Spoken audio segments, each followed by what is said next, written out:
Hindi pa man tumatama sa lupa ang bagyong Opong, malakas na ang ulan sa Bicol Region dahil sa epekto ng habagat.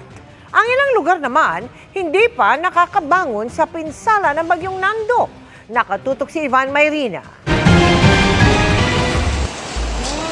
Bumuelo muna bago sumabit sa tila zipline ang mga residente para matawid ang Lumamec River sa Maguindanao del Norte.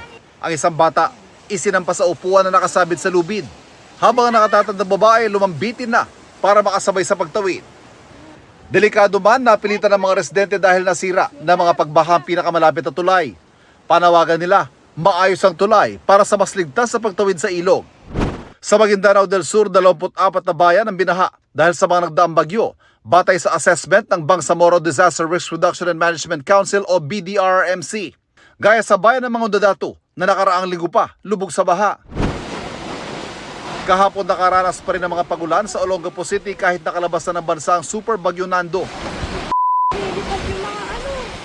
Isang buhawi ang nanalasa sa barangay East Bahak-Bahak. Kitang-kita ang paglipad ng mga debris sa paikot-ikot na hangin. Ayon sa uploader, 1 minuto tumagal ang buhawi na sumira sa 3 bahay. 9 na bahay naman ang sinira ng dumaang buhawi sa May Kawayan, Bulacan. Nabaklas ang ilang kawad ng kuryente, maging ang bubong na ilang bahay na napadpad pa sa mga kalsada. Nagsagawa na ng clearing operation pero hindi pa naibabalik sa ngayon ang supply ng kuryente sa lugar.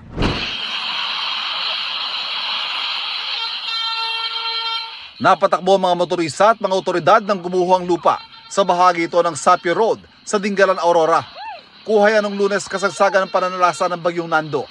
Nagsagawa na ng clearing operation sa lugar na mahigit 24 oras isinara dahil sa guho. Ang Cannon Road sa Tuba, Benguet di rin nakaligtas sa landslide. Patuloy ang clearing operation sa nagkalat na lupa at mga bato. Sa Camarines Norte, ramdam na ang malakas na buhos ng ulan habang papalapit sa bansa ang bagyong Opong. Halos mag-zero visibility na sa lugar.